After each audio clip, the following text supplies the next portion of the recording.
ಸ್ನೇಹಿತರೆ ನಮಸ್ಕಾರ. ನಿಮಗೆ ಮೂಳೆ ನೋವು, ಕೀಲು ನೋವು, ಸೊಂಟದ ನೋವು, ಕೈ ಕಾಲಿನಲ್ಲಿ ನೋವು, ಈ ಎಲ್ಲಾ ನೋವುಗಳಿಂದ ನೀವು ತೊಂದರೆಗೆ ಒಳಗಾಗಿದ್ದೀರಾ? ವರ್ಷಗಟ್ಟಲೆ ಈ ನೋವುಗಳಿಂದ ಬಳಲುತ್ತಾ ಜೀವನವೇ ಒಂದು ರೀತಿಯ ಯಾತನೆಯಾಗಿ ಬಿಟ್ಟಿದೆಯೇ? ಒಂದು ವೇಳೆ ಹೌದು ಎಂದಾದರೆ ಈ ವಿಡಿಯೋ ನಿಮಗಾಗಿಯೇ. ಏಕೆಂದರೆ ಇಂದು ನಾವು ನಿಮಗೆ ಒಂದು ಸರಳ, ಚಿಕ್ಕದಾದರೂ ಅತ್ಯಂತ ಪರಿಣಾಮಕಾರಿಯಾದ ದೇಸಿ ಉಪಾಯವನ್ನು ತಿಳಿಸಲಿದ್ದೇವೆ. ನೀವು ಈ ಉಪಾಯವನ್ನು ಬಳಸಿದರೆ ತಲೆಯಿಂದ ಕಾಲಿನವರೆಗಿನ ಎಲ್ಲಾ ನೋವುಗಳು ಮೂಲದಿಂದಲೇ ಕಣ್ಮರೆಯಾಗುತ್ತವೆ. ಹೌದು ಸ್ನೇಹಿತರೆ, ಕೇವಲ 10 ರೂಪಾಯಿಗಳ ಒಳಗೆ ದೊರೆಯುವ ಈ ಒಂದು ವಿಶೇಷ ವಸ್ತು ನಿಮ್ಮ ದೇಹದಲ್ಲಿ ಅದ್ಭುತ ಬದಲಾವಣೆಯನ್ನು ತರಬಲ್ಲದು. ಮೊಣಕಾಲಿನ ಒಳಗಿನ ಸೀಳು ನೋವಿನಂತಹ ವೇದನೆ ಇರಲಿ, ಸೊಂಟದ ನೋವಿರಲಿ, ಭುಜದಲ್ಲಿ ಭಾರವಾದ ಭಾವನೆ ಇರಲಿ, ಈ ಉಪಾಯವನ್ನು ಒಮ್ಮೆ ಪ್ರಯತ್ನಿಸಿ. ನಿಮಗೆ 100% ರಿಲೀಫ್ ಸಿಗುತ್ತದೆ. ಬೆಳಗ್ಗೆ ಎದ್ದಾಗ ಮೊಣಕಾಲು ಕಡ ಶಬ್ದ ಮಾಡುತ್ತಿದೆಯೇ? ಕೀಲುಗಳು ಕಿರಿಕಿರಿಯಾಗುತ್ತಿವೆಯೇ? ದೇಹದಲ್ಲಿ ಭಾರವಾದ ಜಡತ್ವ, ಗಟ್ಟಿತನ ಜಾನವಾಗುತ್ತಿದೆಯೇ? ಒಂದು ವೇಳೆ ಹೌದು ಎಂದಾದರೆ ಈ ಉಪಾಯ ನಿಮಗೆ ದೇವರ ಆಶೀರ್ವಾದವೇ ಆಗಿದೆ. ಈ ಉಪಾಯ ನಮ್ಮ ಅಜ್ಜ ಅಜ್ಜಿಯರ ಕಾಲದಿಂದಲೂ ಚಾಲ್ತಿಯಲ್ಲಿರುವ ಸಾಂಪ್ರದಾಯಿಕ ಜ್ಞಾನದ ಆಧಾರದ ಮೇಲಿದೆ. ಇದು ಒಂದು ಗೃಹ ಬಳಕೆಯ ಔಷಧ, ಆದರೆ ಫಲಿತಾಂಶ ಅತ್ಯಂತ ಅದ್ಭುತ. ಇದಕ್ಕೆ ಡಾಕ್ಟರ್, ಇಂಜೆಕ್ಷನ್, ಔಷಧಗಳ ಅಗತ್ಯವಿಲ್ಲ. ಬೇಕಿರುವುದು ಕೇವಲ ಸ್ವಲ್ಪ ಸಮಯ ಮತ್ತು ನಂಬಿಕೆ. ಏಕೆಂದರೆ ಈ ಉಪಾಯ ದೇಹದಲ್ಲಿನ ವಾತ ದೋಷವನ್ನು ಕಡಿಮೆ ಮಾಡುತ್ತದೆ, ರಕ್ತ ಸಂಚಾರವನ್ನು ಸುಧಾರಿಸುತ್ತದೆ ಮತ್ತು ನೋವನ್ನು ಮೂಲದಿಂದಲೇ ಗುಣಪಡಿಸುತ್ತದೆ. ನಿಮ್ಮ ಕೀಲುಗಳು ಜಾಮ್ ಆಗಿವೆಯೇ? ಫ್ರೋಜನ್ ಶೋಲ್ಡರ್ನಂತಹ ಸಮಸ್ಯೆಗಳಿಂದ ಬಳಲುತ್ತಿದ್ದೀರಾ? ವರ್ಷಗಟ್ಟಲೆ ತೊಂದರೆ ಅನುಭವಿಸುತ್ತಿದ್ದೀರಾ? ಒಂದು ವೇಳೆ ಹೌದು ಎಂದಾದರೆ ಈ ಉಪಾಯ ನಿಮ್ಮ ಜೀವನಕ್ಕೆ ಒಂದು ಹೊಸ ಆರಂಭವನ್ನು ನೀಡಲಿದೆ. ಆದ್ದರಿಂದ ಈ ವಿಡಿಯೋ ಸ್ಕಿಪ್ ಮಾಡದೆ ಕೊನೆಯವರೆಗೂ ಖಂಡಿತವಾಗಿ ನೋಡಿ ಮತ್ತು ಈ ಮಾಹಿತಿಯನ್ನು ನಿಮ್ಮ ಕುಟುಂಬದವರಿಗೆ ಶೇರ್ ಮಾಡಿ. ಏಕೆಂದರೆ ಆರೋಗ್ಯವೇ ನಿಜವಾದ ಸಂಪತ್ತು. ಪ್ರೀತಿಯ ಸ್ನೇಹಿತರೆ, ನಿಮ್ಮ ದೇಹದ ಎಲ್ಲ ನೋವುಗಳಿಂದ ಸಂಪೂರ್ಣವಾಗಿ ಮುಕ್ತಿಯಾಗಬೇಕೆಂದರೆ ಈ ವಿಡಿಯೋ ಪೂರ್ತಿಯಾಗಿ ನೋಡಿ. ಇಲ್ಲಿ ನಾವು ಗೃಹ ಬಳಕೆಯ ರಹಸ್ಯ ಉಪಾಯಗಳನ್ನು ಹಂಚಿಕೊಳ್ಳುತ್ತೇವೆ. ಸ್ನೇಹಿತರೆ, ಅದಕ್ಕೂ ಮೊದಲು ನನ್ನದೊಂದು ಕಳಕಳಿಯ ವಿನಂತಿ. ಎಷ್ಟೋ ಜನ ವಿಡಿಯೋ ನೋಡುತ್ತೀರಿ, ಆದರೆ ಲೈಕ್ ಮಾಡುವುದನ್ನು ಮರೆತು ಬಿಡುತ್ತೀರಿ. ದಯವಿಟ್ಟು ಲೈಕ್ ಮಾಡಿ. ನಿಮ್ಮ ಅನಿಸಿಕೆ, ಅಭಿಪ್ರಾಯಗಳನ್ನು ಕಮೆಂಟ್ ಮಾಡುವ ಮೂಲಕ ತಿಳಿಸಿ. ಇವುಗಳನ್ನು ನೀವು ಮನೆಯಲ್ಲಿಯೇ ಸುಲಭವಾಗಿ ಮಾಡಬಹುದು ಮತ್ತು ವರ್ಷಗಟ್ಟಲೆ ತೊಂದರೆ ಕೊಡುವ ನೋವುಗಳನ್ನು ಶಾಶ್ವತವಾಗಿ ದೂರ ಮಾಡಬಹುದು. ಇಂದು ನಾವು ಹೇಳಲಿರುವ ಈ ಉಪಾಯವು ಇತರ ಎಲ್ಲ ಉಪಾಯಗಳಿಗಿಂತ 10 ಪಟ್ಟು ಸರಳ, ಪರಿಣಾಮಕಾರಿ ಮತ್ತು ಅದ್ಭುತವಾಗಿದೆ. ಇದು ತುಂಬಾ ಸುಲಭ. ಕೇವಲ 1 ನಿಮಿಷದಲ್ಲಿ ತಯಾರಾಗುತ್ತದೆ. ಯಾವುದೇ ದೊಡ್ಡ ಸಮಯವಾಗಲಿ ಶ್ರಮವಾಗಲಿ ಬೇಕಿಲ್ಲ. ಆದರೆ ಫಲಿತಾಂಶವಂತೂ ನೀವೇ ಹೇಳುವಿರಿ. ಇದು ಒಂದು ಜಾದು. ಈ ಉಪಾಯಕ್ಕೆ ಕೇವಲ 2 ವಸ್ತುಗಳು ಬೇಕು. ಒಂದು ಗಮ್ಮತ್ತೆಂದರೆ ಈ 2 ವಸ್ತುಗಳು ನಿಮ್ಮ ಅಡುಗೆ ಮನೆಯಲ್ಲಿಯೇ ಈಗಾಗಲೇ ಇರಬಹುದು. ಒಂದು ವೇಳೆ ಇಲ್ಲದಿದ್ದರೆ ಹತ್ತಿರದ ಅಂಗಡಿಯಲ್ಲಿ ತುಂಬಾ ಸುಲಭವಾಗಿ ಸಿಗುತ್ತವೆ. ಯಾವುದೇ ತೊಂದರೆ ಇಲ್ಲ.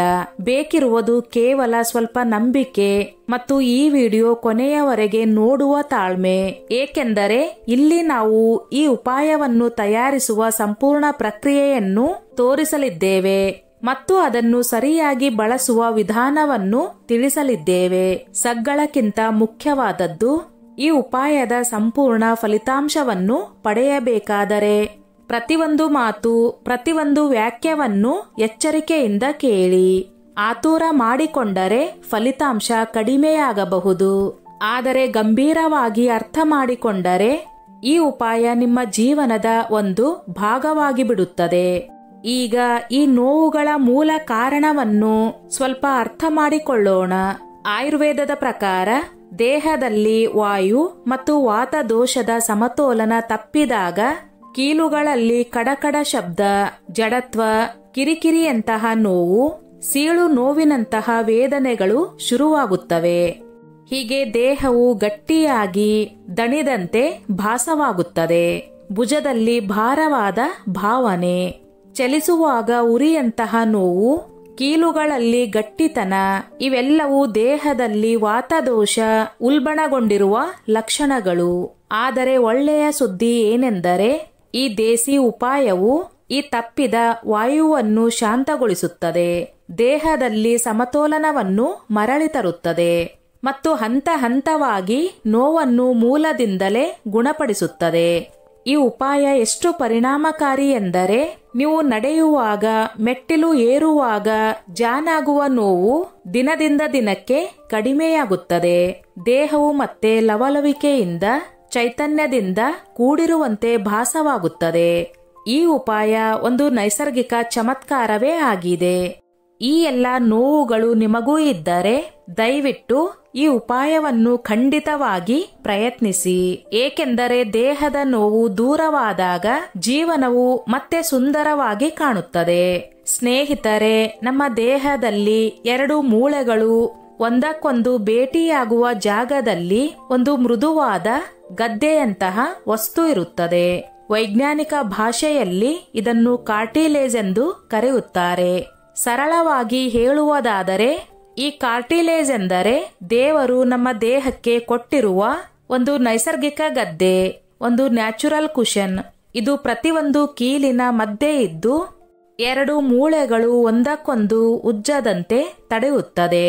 ಒಂದು ವಾಹನ ಇಂಜಿನ್ ಸರಿಯಾಗಿ ಚಲಿಸಲು ಎಣ್ಣೆ ಹಾಕುವಂತೆ ಈ ಕಾರ್ಟಿಲೇಜ್ ನಮ್ಮ ದೇಹದಲ್ಲಿ ಎಣ್ಣೆ ಮತ್ತು ಗದ್ದೆ ಎರಡರ ಕೆಲಸವನ್ನು ಮಾಡುತ್ತದೆ.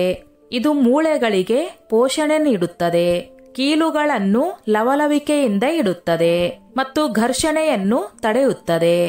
ಆದರೆ ವಯಸ್ಸಾದಂತೆ ಈ ಕಾರ್ಟಿಲೇಜ್ ತೇಯಲು ಶುರುವಾಗುತ್ತದೆ, ಹಂತ ಹಂತವಾಗಿ ತೆಳ್ಳಗಾಗುತ್ತದೆ, ಕೆಲವೊಮ್ಮೆ ಸಂಪೂರ್ಣವಾಗಿ ಕಾಣಿಸದಂತೆ ಆಗುತ್ತದೆ. ಇದರಿಂದಲೇ ಮೊಣಕಾಲಿನ ನೋವು, ಕೀಲು ನೋವು, ಸೊಂಟ ನೋವು, ಕೈ ಕಾಲಿನ ನೋವು, ಬೆಳಗ್ಗೆ ಎದ್ದಾಗ ಗಟ್ಟಿತನ, ಚಲಿಸುವಾಗ ಸೀಳು ನೋವಿನಂತಹ ವೇದನೆಗಳು ಶುರುವಾಗುತ್ತವೆ. ಅನೇಕ ಜನರು ಹೇಳುತ್ತಾರೆ, ಕೈ ತಿರುಗುತ್ತಿಲ್ಲ, ಮುಷ್ಟಿ ಮುಗಿಯುತ್ತಿಲ್ಲ, ಮೆಟ್ಟಿಲು ಏರುವಾಗ ಮೊಣಕಾಲು ಕಡಕಡ ಶಬ್ದ ಮಾಡುತ್ತದೆ. ಇವೆಲ್ಲವೂ ಕಾರ್ಟಿಲೇಜ್ ತೆಳ್ಳಗಾಗಿರುವ ಲಕ್ಷಣಗಳು. ಆದರೆ ಒಳ್ಳೆಯ ಸುದ್ದಿ ಏನೆಂದರೆ ಇಂದು ನಾವು ಹೇಳಲಿರುವ ಈ ಉಪಾಯವು ಕೇವಲ ನೋವನ್ನು ಕಡಿಮೆ ಮಾಡುವುದಷ್ಟೇ ಅಲ್ಲ, ದೇಹದಲ್ಲಿ ಮತ್ತೆ ಕಾರ್ಟಿಲೇಜ್ ರೂಪುಗೊಳ್ಳಲು ಸಹಾಯ ಮಾಡುತ್ತದೆ. ಈ ಉಪಾಯ ಮೂಳೆಗಳನ್ನು ಮತ್ತೆ ಗಟ್ಟಿಯಾಗಿ, ಲವಲವಿಕೆಯಿಂದ ಮತ್ತು ಆರೋಗ್ಯವಾಗಿರುವಂತೆ ಮಾಡುತ್ತದೆ. ಈಗ ಈ ಉಪಾಯಕ್ಕೆ ಬೇಕಾದ ವಸ್ತುಗಳ ಬಗ್ಗೆ ಮಾತನಾಡೋಣ. ಮೊದಲಿಗೆ ಒಂದು ಸ್ವಚ್ಛ, ಒಣಗಿರುವ, ಸಂಪೂರ್ಣವಾಗಿ ಗಾಜಿನ ಬಾಟಲಿಯನ್ನು ತೆಗೆದುಕೊಳ್ಳಿ. ಎಂದಿಗೂ ಪ್ಲಾಸ್ಟಿಕ್ ಬಾಟಲ್ ಅನ್ನು ಬಳಸಬೇಡಿ, ಏಕೆಂದರೆ ಪ್ಲಾಸ್ಟಿಕ್ನಿಂದ ಸೂಕ್ಷ್ಮ ರಾಸಾಯನಿಕ ಕಣಗಳು ಎಣ್ಣೆಯೊಂದಿಗೆ ಬೆರೆತು ದೇಹಕ್ಕೆ ಹಾನಿಕಾರಕವಾಗಬಹುದು ಮತ್ತು ಎಣ್ಣೆಯ ಶಕ್ತಿಯನ್ನು ಕಡಿಮೆ ಮಾಡಬಹುದು.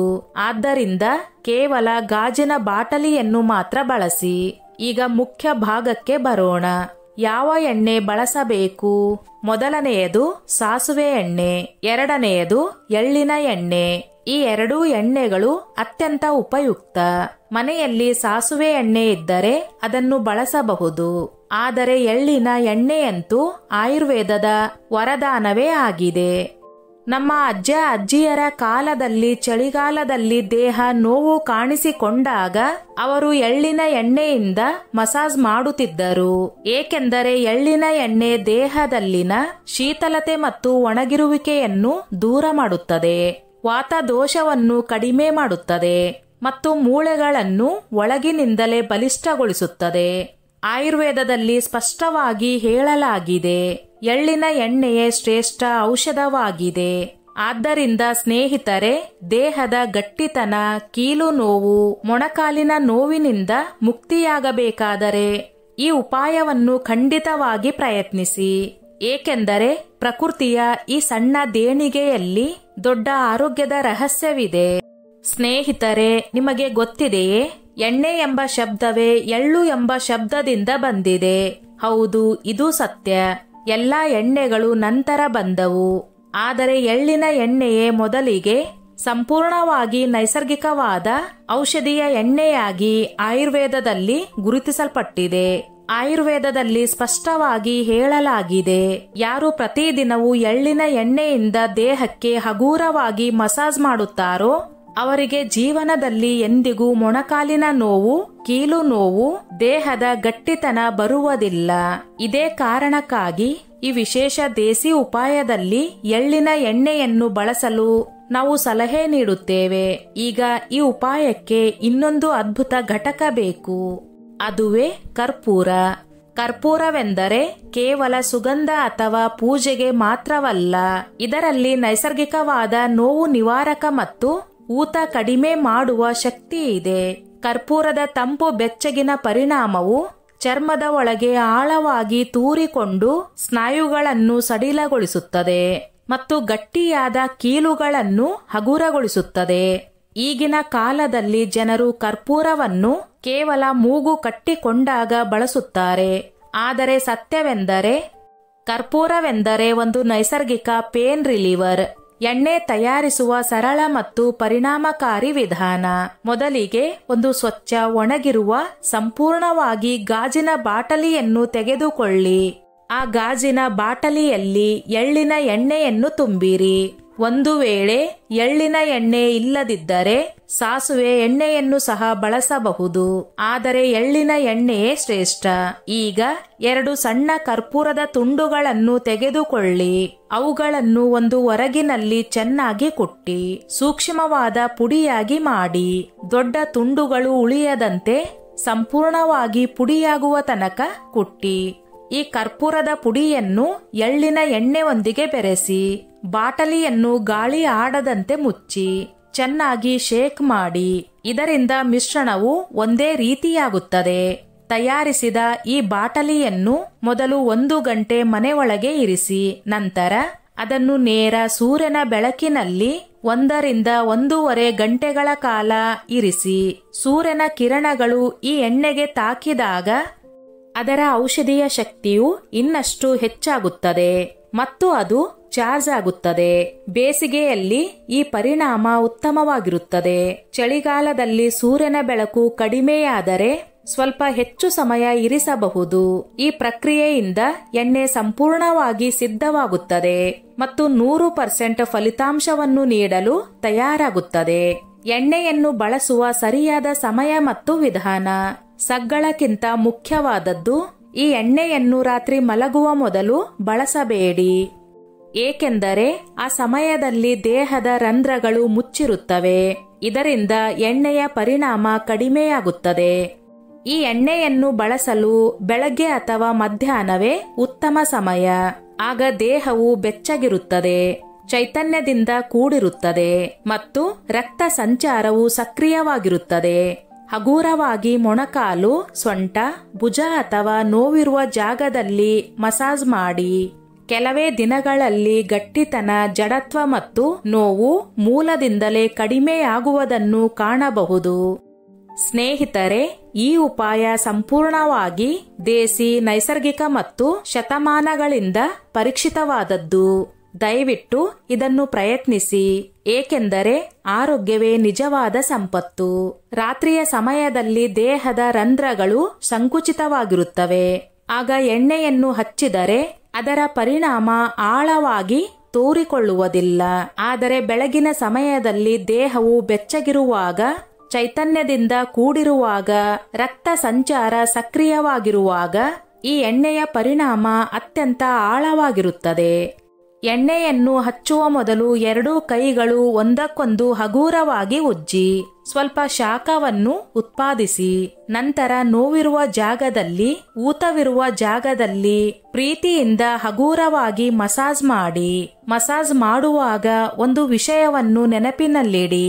ಈ ಎಣ್ಣೆಯನ್ನು ಒಂದು ಮಗುವನ್ನು ಮುದ್ದಿಸುವಂತೆ ಮೃದುವಾದ ಭಾವನೆಯಿಂದ ಹಚ್ಚಿ. ಜೋರಾಗಿ ಉಜ್ಜಬೇಡಿ.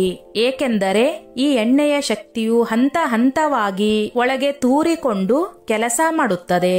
ಆಗಲೇ ಅದರ ನಿಜವಾದ ಫಲಿತಾಂಶ ಕಾಣಬಹುದು. ಈ ಉಪಾಯವು ತಯಾರಿಸಲು ಎಷ್ಟು ಸರಳವೋ ಅಷ್ಟೇ ಅದರ ಶಕ್ತಿಯು ಜಬರ್ದಸ್ತಾಗಿದೆ. ಇದು ಕೇವಲ ಕೆಲವೇ ದಿನಗಳಿಗೆ ಮಾತ್ರವಲ್ಲ, ದೀರ್ಘಕಾಲೀನ ನೈಸರ್ಗಿಕ ಗುಣಪಡಿಸುವಿಕೆಯ ಪರಿಣಾಮವನ್ನು ನೀಡುತ್ತದೆ. ಆದರೆ ಈ ಶಕ್ತಿಯನ್ನು ಉಳಿಸಿಕೊಳ್ಳಲು ಪ್ರತಿದಿನ ಈ ಎಣ್ಣೆಯ ಬಾಟಲಿಯನ್ನು ಕನಿಷ್ಠ ಅರ್ಧ ಗಂಟೆ ಸೂರ್ಯನ ಬೆಳಕಿನಲ್ಲಿ ಇರಿಸುವುದು ಅಗತ್ಯ. ಸೂರ್ಯನ ಕಿರಣಗಳಿಂದ ಈ ಎಣ್ಣೆಗೆ ಜೀವನದಾಯಕ ಪ್ರಾಣಶಕ್ತಿಯು ತುಂಬುತ್ತದೆ. ಇದೇ ಸೂರ್ಯ ಚಿಕಿತ್ಸೆಯ ತತ್ವ. ಇದು ಈ ಎಣ್ಣೆಯನ್ನು ಚಮತ್ಕಾರಿಯಾಗಿಸುತ್ತದೆ. ಈ ಎಣ್ಣೆಯು ಎಷ್ಟು ಸೂರ್ಯನ ಶಕ್ತಿಯಲ್ಲಿ ನೆನೆಯುತ್ತದೆಯೋ ಅದು ಅಷ್ಟು ಹೆಚ್ಚು ಪರಿಣಾಮಕಾರಿಯಾಗುತ್ತದೆ ಮತ್ತು ದೇಹದಲ್ಲಿ ಆಳವಾಗಿ ಕೆಲಸ ಮಾಡುತ್ತದೆ. ನಿಮ್ಮ ಇಚ್ಛೆ ಖಚಿತವಾಗಿದ್ದರೆ ಈ ಎಣ್ಣೆಯು ವರ್ಷಗಟ್ಟಲೆ ಚಾಲ್ತಿಯಲ್ಲಿರುವ ಮೊಣಕಾಲಿನ ನೋವು, ಕೀಲು ನೋವು, ಮರಗಟ್ಟುವ ವೇದನೆಯನ್ನು ಶಾಶ್ವತವಾಗಿ ದೂರ ಮಾಡಬಹುದು. ಆದರೆ ಒಂದು ವಿಷಯವನ್ನು ನೆನಪಿನಲ್ಲಿಡಿ, ಈ ಉಪಾಯದ ಜೊತೆಗೆ ಆಹಾರದಲ್ಲಿ ಬದಲಾವಣೆ ಮಾಡುವುದು ತುಂಬಾ ಮುಖ್ಯ. ರಾತ್ರಿ ಮಲಗುವ ಮೊದಲು ಯಾವುದೇ ಹುಳಿಯಾದ ಪದಾರ್ಥಗಳನ್ನು ಸೇವಿಸಬೇಡಿ. ಉದಾಹರಣೆಗೆ ಮೊಸರು, ಮಜ್ಜಿಗೆ, ಬೆಣ್ಣೆ ಇತ್ಯಾದಿ. ಇವೆಲ್ಲವೂ ದೇಹದಲ್ಲಿ ವಾತ ದೋಷವನ್ನು ಹೆಚ್ಚಿಸುತ್ತವೆ. ಅದೇ ರೀತಿ ತೊಗರೆಬೇಳೆ, ರಾಜ್ಮಾ, ಆಲೂಗಡ್ಡೆ, ಕಾಲಿಫ್ಲವರ್, ಬಿಳಿಯ ಅಕ್ಕಿ ಇಂತಹ ಜಡವಾದ ವಾತವನ್ನು ಹೆಚ್ಚಿಸುವ ಪದಾರ್ಥಗಳ ಸೇವನೆಯನ್ನು ಕಡಿಮೆ ಮಾಡಿ. ಈ ಪದಾರ್ಥಗಳು ದೇಹದಲ್ಲಿ ವಾಯುವನ್ನು ಹೆಚ್ಚಿಸುತ್ತವೆ. ಇದರಿಂದ ಕೀಲುಗಳಲ್ಲಿನ ನೈಸರ್ಗಿಕ ಒದ್ದೆತನ ಮತ್ತು ಲೂಬ್ರಿಕೇಶನ್ ಕಾಣೆಯಾಗುತ್ತದೆ. ಈ ಒದ್ದೆತನ ಕಡಿಮೆ ಆದಾಗ ಕೀಲುಗಳು ಒಣಗಿ ಹೋಗುತ್ತವೆ, ಕಾರ್ಟಿಲೇಜ್ ದುರ್ಬಲವಾಗುತ್ತದೆ ಮತ್ತು ನೋವು ಶುರುವಾಗುತ್ತದೆ. ಆದ್ದರಿಂದ ಸ್ನೇಹಿತರೆ, ವಾಯುವನ್ನು ಹೆಚ್ಚಿಸುವ ಆಹಾರ ಪದಾರ್ಥಗಳನ್ನು ತಪ್ಪಿಸಿ ದೇಹದಲ್ಲಿ ಸಮತೋಲನವನ್ನು ಕಾಪಾಡಿ. ಇದೇ ನಿಜವಾದ ಆರೋಗ್ಯದ ರಹಸ್ಯ. ಸಾವಿರಾರು ಜನರು ದೇಸಿ, ಆಯುರ್ವೇದಿಕ್ ಈ ಉಪಾಯವನ್ನು ಪ್ರಯತ್ನಿಸಿ ತಮ್ಮ ಜೀವನದಲ್ಲಿ ಬದಲಾವಣೆಯನ್ನು ಅನುಭವಿಸಿದ್ದಾರೆ. ಸ್ನೇಹಿತರೆ, ಈ ನನ್ನ ಮಾಹಿತಿ ನಿಮಗೆ ಇಷ್ಟವಾಗಿದ್ದಲ್ಲಿ ದಯವಿಟ್ಟು ಶೇರ್ ಮಾಡಿ, ಲೈಕ್ ಮಾಡಿ ಮತ್ತು ಸಬ್ಸ್ಕ್ರೈಬ್ ಮಾಡಿ.